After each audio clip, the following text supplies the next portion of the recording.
அனைவருக்கும் வணக்கம் நண்பர்களே. ராசி சக்கரத்தில் முதலாவதாக இருக்கக்கூடிய ராசி இந்த மேச ராசி. மேசம் என்றாலே செவ்வாயோட ஆதிக்கத்தில் பிறந்தவங்க அப்படின்னு சொல்லுவாங்க. இவங்க எதுலேயுமே தலைமை பொறுப்புடன் செயல்படக்கூடியவங்களாக இருப்பாங்க. தலைமை பொறுப்புங்கிறது இவங்க தேடி போகணுங்கிற அவசியமே கிடையாது, அதுவாக தேடி வந்துடும். அதே மாதிரி முதன்மையாக இருந்து எல்லா விஷயத்தையும் கரெக்டாக செய்து முடிக்கக்கூடியவங்க இந்த மேசராசி அன்பர்கள். இவங்களுக்கு சுக்கிரனோட ஆதிக்கம் வரக்கூடிய காலகட்டத்தில் நல்ல ஒரு மன வாழ்க்கை அமையும். வாழ்வில் கடைசி வரைக்கும் போராடி ஜெயிக்கக்கூடிய ஒரு சந்தர்ப்பம் இந்த மேசராசி அன்பர்களுக்கு அமையும். உங்களுடைய ராசிக்கு 8ஆம் இடத்துல விருச்சகத்தில் செவ்வாய் வரும்போது போராடி வாழ்க்கையில் வெற்றி பெறும் சூழ்நிலை உங்களுக்கு அமையும். பேச்சாற்றல் அந்த மேசராசி அன்பர்களுக்கு சிறப்பாக அமையும். வாழ்க்கையில் கடைசி வரையும் வெற்றியை நோக்கி பயணிக்கக்கூடியவங்க இந்த மேசராசி அன்பர்கள் அப்படின்னே சொல்லலாம். இவங்களுக்கு தாயின் மீது அதிகம் பாசம் வைத்திருக்கக்கூடியவங்களா இருப்பாங்க. மேசராசியில் பிறந்தவங்க செவ்வாயும் சூரியனும் நடைபெறும் போது, ஏன்னா இது ரெண்டுமே ஒரு நெருப்புக்கோள், இது ரெண்டும் சேரும்போது கொஞ்சம் கோபமும் படபடப்பும் அதிகமாக வரும். அதே மாதிரி ருசித்து சாப்பிடக்கூடியவங்கள இந்த மேசராசி அன்பர்கள் இருப்பாங்க. வெளியில் அலைந்து திரியும் சுபாவம் இவங்களுக்கு அதிகம் இருக்கும். நிலையில்லாத ஒரு சித்தம் கொண்டவர்களாக அந்த டைமில் இருப்பாங்க. செவ்வாய்க்கோள் போர் ஆயுதங்கள் முதலியவற்றில் அதிபதி. அதனால் மேசராசிக்காரர்களுக்கு உடலில் ஏதாவது சின்ன சின்ன பிரச்சனைகள் இந்த செவ்வாய் சூரியன் சேர்க்கை நடைபெறும் போது வருவதற்கான ஒரு சூழ்நிலை அதிகமாக இருக்கும். சரி, இவங்களுக்கு அடுத்து வருகின்ற 7 நாட்களும் எப்படி அமைந்திருக்கு அப்படிங்கிறத பார்க்கலாம் வாங்க. அதுக்கு முன்னாடி நீங்கள் இப்போ தான் ஃபர்ஸ்ட் டைமாக நம்ம சேனலை பார்க்குறதா இருந்தால் நம்ம சேனலை சப்ஸ்கிரைப் பண்ணிவிட்டு கூடவே இருக்கிற பெல் ஐக்கானையும் கிளிக் பண்ணிக்கோங்க. அப்போ தான் நாங்கள் போடுற ஒவ்வொரு வீடியோவும் உங்களுக்கு நோட்டிஃபிகேஷனாக வரும். நீங்கள் மேசராசி அன்பராக இருந்தால் மறக்காமல் நம்மளுடைய சேனலுக்கு ஒரு லைக் கொடுத்துட்டு, உங்களுடைய ஃப்ரெண்ட்ஸ் யாராவது மேசராசியில் இருந்தாங்க அல்லது நாங்கள் சொன்ன குணாதிசயங்கள்லாம் அவங்க கூட ஒத்து போகுது அப்படின்னா மறக்காமல் இந்த வீடியோவை அவங்களுக்கும் ஷேர் பண்ணிவிடுங்க. இந்த மேசராசி அன்பர்களுக்கு அடுத்து வருகின்ற 7 நாட்களும் கிரக நிலை எப்படி அமைந்திருக்கு அப்படிங்கிறத பார்க்கலாம். அதுக்கு முன்னாடி இந்த மேசராசி அன்பர்கள் வாழ்க்கையில் பல மாற்றங்களை சந்திக்க, நல்ல ஒரு முன்னேற்றத்தை பார்க்க உங்களுடைய சுய ஜாதகத்தை வைத்து கணிக்கும் போது தான் கரெக்டாக சொல்ல முடியும். மேலே ஜோதிடரோட வாட்ஸ்அப் நம்பர் கொடுக்கப்பட்டிருக்கு. உங்களுடைய சுய ஜாதக விவரங்களை அவங்களுக்கு அனுப்புனீங்க அப்படின்னா கண்டிப்பாக உங்களுடைய வாழ்க்கையில் நீங்கள் என்ன செய்தால் உங்களுடைய வாழ்க்கை இன்னும் சிறப்பாக அமையும் அப்படிங்கிறத அவர் கூறுவார். அதே மாதிரி மேலே அவருடைய டிஸ்கிரிப்ஷனில் அவருடைய வாட்ஸ்அப் நம்பர் கொடுக்கப்பட்டிருக்கு. அந்த நம்பருக்கு கால் பண்ணி முன்பதிவு செய்துக்கோங்க. நிச்சயமாக உங்களுடைய அந்த பிரச்சனைக்கு நல்ல ஒரு சொல்யூஷன் வழங்குவார். இந்த நவம்பர் மாதம் 3வது வாரத்தில் இருக்கக்கூடிய நம்மளுடைய மேசராசி அன்பர்களுக்கு திருக்கணித பஞ்சாங்கப்படி நவகிரகங்களின் சஞ்சாரத்தை வைத்து பார்த்தால் சூரியன் விருச்சிக ராசியில் இருக்கிறார், செவ்வாய் கடகராசியில் இருக்கிறார், புதன் விருச்சிக ராசியில் நிற்கிறார், ரிஷபத்தில் குரு சஞ்சரிக்கிறது, சுக்கிரன் தனுசு ராசியில் நிற்கிறார், சனி பகவான் கும்பத்தில் அமர்ந்திருக்கிறார், மீனத்தில் ராகுவும் கன்னியில் கேது என கிரக நிலைகள் அடுத்து வருகின்ற 7 நாட்களுமே இருக்குது. இதில் வேறு எந்த கிரகநிலை மாற்றமும் இல்லை. இதனால் நம்மளுடைய மேசராசி அன்பர்களுக்கு எந்த மாதிரியான பலன்கள்லாம் கிடைக்கிறதுக்கு அப்படிங்கிறத பார்க்கலாம். இந்த மேசராசி அன்பர்கள் அப்படின்னாவே வீரத்தை அணிகலனாக கொண்டவங்க. ஏன்னா இவங்களுடைய ராசி அதிபதி பார்த்திங்கன்னா செவ்வாய் எப்படின்னா ஒரு நெருப்பு, அந்த நெருப்போட ஆதிக்கத்தில் பிறந்தவங்க இந்த மேசராசி அன்பர்கள். அதே மாதிரி தான் இந்த மேசராசி அன்பர்களுக்கு அடுத்து வருகின்ற நாட்களும் இப்படி கிரக நிலை வர அமைந்திருக்கிறதுனால இவங்களுக்கு எந்த மாதிரியான பலன்கள்லாம் கிடைக்கிறதுக்கு அப்படிங்கிறத பார்க்கலாம்.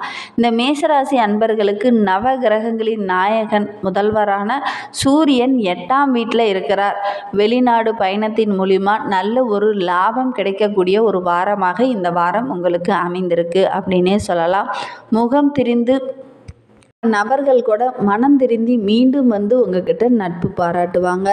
அதே மாதிரி தங்க நகை வாங்குவதற்கான ஒரு யோகமெல்லாம் இந்த மேசராசி அன்பர்களுக்கு இந்த வாரத்தில் அமையும். ஏன்னா சந்திரனின் நகர்வு பொருளாதாரத்தில் நல்ல ஒரு முன்னேற்றத்தை ஏற்படுத்தும். மிகவும் விருப்பப்பட்டு பிள்ளைகளுடைய படிப்பில் கொஞ்சம் கவனம் செலுத்துவீங்க. அவங்களும் நல்லா படிப்பாங்க. அதனால் ரொம்ப மகிழ்ச்சிகரமாக நீங்கள் செயல்பட போகிறீங்க. எதிர்பாராத பண வரவும் இந்த வாரத்தில் உங்களுக்கு கிடைக்கும். செவ்வாய் 4ஆம் வீட்டில் இருக்கிறார். வேகமாக வாகனம் ஓட்டுவதை விட கொஞ்சம் ஸ்லோவாக போகிறது ரொம்பவும் நல்லது. அதே மாதிரி வேலைக்கு கரெக்டான டைமில் உணவு எடுத்துக்கிறது நல்லது. வெளி உணவுகளை தவிர்க்கிறதும் நல்லது. தேவையில்லாத காரியங்களில் நீங்கள் அதிகம் தலையிட வேண்டாம். அப்படி நீங்கள் தலையிட்டீங்க அப்படின்னா கொஞ்சம் பண இழப்பு ஏற்படுவதற்கான ஒரு சூழ்நிலையெல்லாம் இருக்குது. அதனால் முடிந்த அளவுக்கு தேவையில்லாத விஷயத்தில் அதிகம் நீங்கள் தலையிடாமல் இருக்கிறது நல்லது. புதன் 8ஆம் வீட்டில் இருக்கிறார். அரசு வேலைக்காக நீங்கள் விண்ணப்பித்திருந்தீங்க அப்படின்னா கண்டிப்பாக இந்த டைமு உங்களுக்கு அந்த வேலை கிடைக்கக்கூடிய ஒரு சூழ்நிலையில் இருக்குது. இந்த டைமு அதற்கான முயற்சியும் நீங்கள் கொஞ்சம் செய்யுங்க. கண்டிப்பாக உங்களுக்கு அந்த அரசு வேலை கிடைக்கக்கூடிய ஒரு யோகமெல்லாம் இந்த வாரத்தில் அமையும்.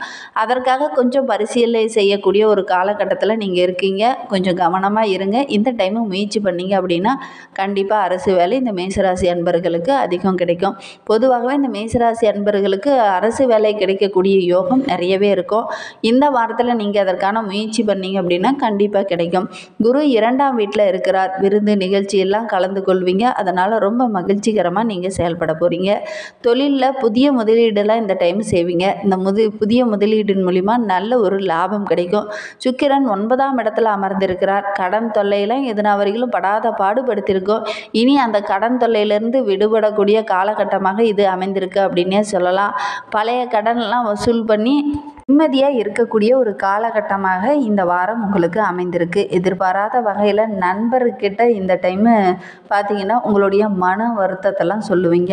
அவங்க அதை சரிப்படுத்தி உங்களை உற்சாகப்படுத்துவாங்க. அதே மாதிரி ஏதாவது ஒரு மங்களகரமான நிகழ்ச்சியில் இந்த டைமு கலந்து கொள்வீங்க. அதனால் கொஞ்சம் செலவு இருக்கும். இருந்தாலும் அது உங்களுக்கு மகிழ்ச்சி தர மாதிரி தான் இருக்கும். சனி 11ஆம் வீட்டில் இருக்கிறார். தனியார் துறையில் இருக்கிறவங்களுக்கு நல்ல ஒரு லாபம் இந்த டைமு கிடைக்கும்.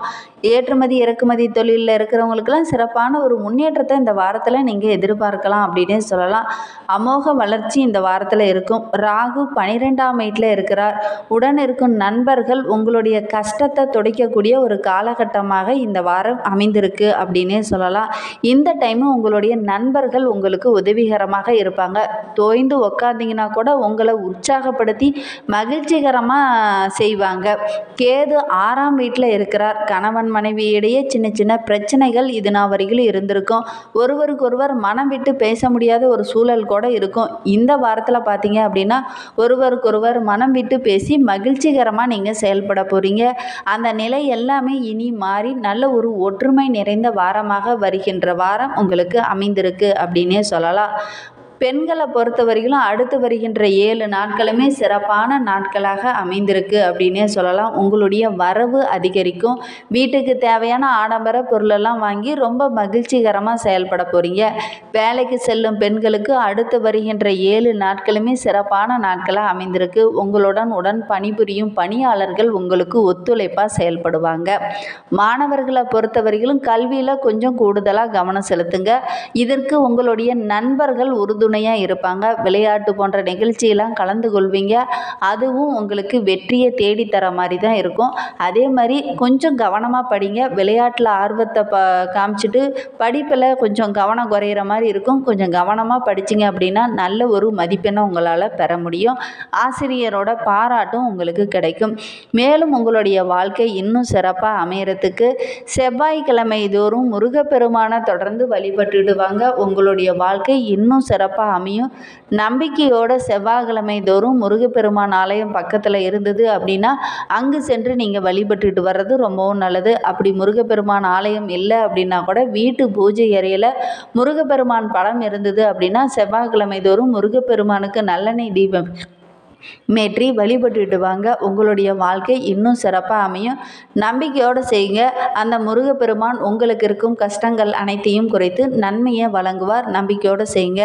இந்த மாதிரி பயனுள்ள தகவலை நீங்கள் தொடர்ந்து கேட்கணும் அப்படின்னு நினச்சிங்கன்னா நம்ம சேனலை சப்ஸ்கிரைப் பண்ணிவிட்டு கூடவே இருக்கிற பெல் ஐக்கானையும் கிளிக் பண்ணிக்கோங்க. அப்போ தான் நாங்கள் போடுற ஒவ்வொரு வீடியோவும் உங்களுக்கு நோட்டிஃபிகேஷனாக வரும். நீங்கள் மேசராசி அன்பராக இருந்தால் மறக்காமல் நம்மளுடைய சேனலுக்கு ஒரு லைக் கொடுத்துட்டு உங்களுடைய ஃப்ரெண்ட்ஸ் யாராவது மேசராசியில் இருந்தாங்க அப்படின்னா மறக்காமல் இந்த வீடியோவை அவங்களுக்கும் ஷேர் பண்ணிவிடுங்க. அதே மாதிரி உங்களுடைய ஃப்ரெண்ட்ஸ் யாராவது மேசராசியில் இருந்தாங்கன்னா அவங்க எந்த நட்சத்திரத்தில் பிறந்தாங்க அப்படிங்கிறத மறக்காமல் எங்களுடைய கமெண்ட் பாக்ஸில் கோடிக்கணக்கான பேர் இந்த மேசராசியில் பிறந்திருந்தாலும் ஒவ்வொருவருக்கும் ஒவ்வொரு குணாதிசயங்கள் மாறுபடும். பொதுவாகவே நாங்கள் சொல்கிற பலன்கள் எல்லாமே இந்த மேசராசி அன்பருக்கு ஒத்து போகுது அப்படின்னா மறக்காமல் நம்மளுடைய சேனலுக்கு ஒரு லைக் கொடுத்துக்கோங்க. அதே மாதிரி நீங்களும் மறக்காமல் செவ்வாய்க்கிழமை தோறும் முருகப்பெருமானுக்கு போய் நல்லெண்ணெய் தீபம் ஏற்றி வழிபட்டுட்டு வாங்க. நிச்சயமாக நல்ல ஒரு பலன் உங்களுக்கு கிடைக்கும். நம்பிக்கையோடு செய்யுங்க. தேங்க்யூ.